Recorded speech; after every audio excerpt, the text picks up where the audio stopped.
Welcome back to another video where I share with you some of my process to help you get a little bit more organized and to focus on what truly matters. Today I'm going to share with you my personal productivity system. This system, it combines the best practices from the best productivity books and experts into one simple framework, and it's personally helped me stay organized and productive for years. In this video, I'm going to share the overall framework that makes this system work. Hopefully by following along, you'll be able to create your own. I've been working on my personal productivity system for years. I've been tweaking things, I try out different apps, and you should definitely do the same. If you like something, stick with it for a long time, but then feel bored by it and want to switch to something else that works better, then definitely do that. So step number one in the productivity system process is capture. This is where you capture your ideas, your thoughts, videos that you've seen that you're taking notes on, articles that you've read that you want to go back to, and you're capturing them in a specific place. You have a capture inbox that is dedicated to being a catch-all for the ideas and tasks and things that you come across throughout your day. Ideally, you only have one inbox for where all of these things would land for your capture, but sometimes it makes sense to have multiple. I use Apple Notes for some things, Pocket Notebooks, voice memos. It's really just whatever I have my hands on, whatever I'm closest to, I'll use that as my quick capture. But I do have a specific list to where when I review, I know what I'm looking for. I know where I've been capturing items throughout my day. For example, if I'm in the middle of a conversation with someone and they recommend to me a really good book, I can pull out my Apple Notes, quickly jot down the recommendation and put my phone away and keep talking to them. But I have saved the recommendation, so it's not just another, oh yeah, cool, great, thanks for the info, and then I forget about it. You guys know I love the Pocket Notebook. You can literally write anything down in it, tasks, ideas, recommendations, everything that you run across in your head and in conversations with other people. You can just quickly jot it down into your Pocket Notebook. It's always on you, and you can always come back to it so you're not forgetting anything. Thirdly, voice memo. I think this is an underrated capture device. Just pull out your phone, start recording, and long form brain dump what you're thinking about through the voice memo. This can be very raw and just stream of consciousness to where you go back and listen to it and there are so many details in the voice memo. You're able to say so much more than just quickly writing down a shorter note in a pocketbook. You can really develop an idea and flesh it out a little bit more in a voice memo. Step number 2 is organize. You're going to take everything that you've captured and place it into where it needs to live. I call these things management apps. You're going to take everything that you've captured and organize it. You're going to process this information to where it can be managed, to where you can use it later, and so that you're not just capturing stuff and forgetting about it, you're actually putting it into a place where you're going to be using it. Apps like Notion, your calendar, Todoist, Obsidian, these are all apps where you're going to be taking what you captured and plugging it into where you're actually going to be able to use it. You can use them however you want to, but I like to put tasks in Notion or Todoist. I like to put ideas and media in Obsidian, and I like to organize all of it around my calendar to where I'm not losing track of when things are happening. I'm not putting my full to-do list in my calendar, but I'm time blocking through my calendar. I'm putting important appointments on my calendar. It's recording how I'm actually spending my time and how I want to spend my time in the future.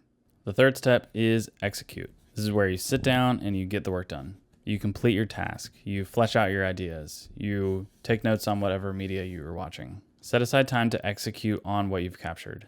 It doesn't have to just be to-do lists, tasks, end lists, chores, and project management. It can be ideas that you want to think more about and journal more on in a fuller sense than just quick capture. It might be creating a plan to apply the media that you watched. So for example, if this video was the media that you were watching, you could capture it directly into Notion, and then execute would be actually creating your own productivity system based on the ideas in this video. After a while, you've created a habit of capturing, organizing, and executing, and now you have a library of personal information that you have gathered, that you have organized, and now it's really easy to sit down and create stuff. If you want to start a blog, you have tons of stuff that you've looked into, that you've researched, that you've worked on, that you can go back, connect the dots to, and start making things. This is exactly how I am creating YouTube videos. I'm using the stuff that I've captured and organized in the past to make videos on. So again, you're going to capture the ideas, tasks, and media. You're going to organize them, and then you're going to execute on them. And this is a nice system, and I've given some examples, but how do I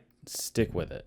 How do I do this consistently throughout my life? How do I make it an integrated part of how I consume knowledge and work? Well, that is where the weekly review comes in. The weekly review is your way of making sure all of this gets done consistently. This is not always a daily process. This is going to be happening as real life happens, as new ideas and new tasks come into your brain in a natural and inconsistent way. The weekly review will make sure that nothing falls through the cracks in this system. So I recommend taking 20 or 30 minutes on a good day for you. I like to do this on Friday afternoons after I've wrapped up work.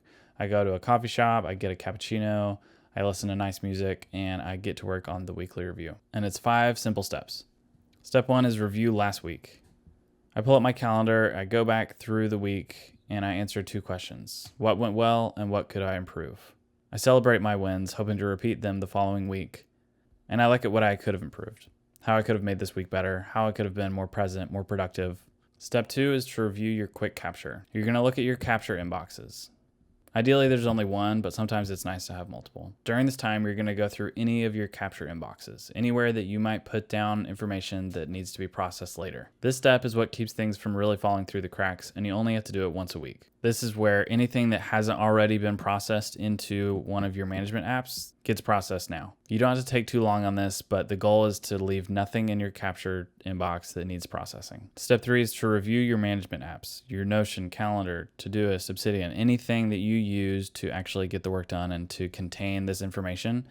You're going to review those apps. This also might be your analog planner or your notebook for something specific. Just review the recent things that are in there and make sure everything's good to go. Everything's properly organized. You might keep quarterly goals and milestones in there. You might track your habits in those. And you can look at your current tasks and projects just to make sure everything's good to go. This step keeps your management apps from becoming just mountains of clutter, graveyards of information, where you're doing the capture process really well, but then it just stops. Notion gets too overwhelming. Obsidian gets unorganized. Todoist becomes a never-ending to-do list. That is not what we want. We want to review the management apps weekly so that we can keep them lean, organized, and productive. Step 4 is to review your calendar. The calendar gets its own review because it's different from these other management apps. This is all about your schedule, all about your time.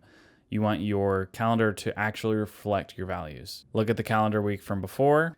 Look at your calendar for the following week. Make sure your main appointments are in there and things that you are absolutely prioritizing for the week. I like to schedule in my workouts, my walks, runs, social time with friends, and work meetings. And finally, step 5, plan your next week. This is where you plan what you're going to execute on. You make sure everything is organized. You know what appointments you have, what you're going to be working on. You get an idea of what type of challenges you're going to be facing that week and what you're going to need to overcome those. You give each day a number 1 priority task that you absolutely have to do to make sure that that day was a win. The main idea for planning your next week is to make sure that you are proactive about living your life. You are going into the next week with an intention. You're not just reacting at what's going on. You're looking into your immediate future so that you can use your time the best you can. So that's really the whole system. We got capture, organize, execute, and you tie it all together with the weekly review. If you actually try this for 4 weeks in a row, your life will not be the same. I would love to hear what you think about all of this.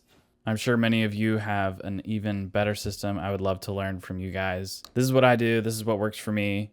I really enjoy my weekly review time. And if I'm in a rush and I can't go through every single step, then I at least go through 3, 4, and 5. But as I said, that's where things start to slip through the cracks. And the next week, I make sure I go through everything again. And obviously, you're reviewing your quick capture multiple times throughout the week, but those are just like quickly looking through one page that you wrote down earlier in the day and putting it somewhere. This is really about making sure everything has been processed, even the things that you forgot to do throughout the week. So yeah, thank you so much for watching. I really appreciate your time. I hope this was helpful. Let me know. Peace.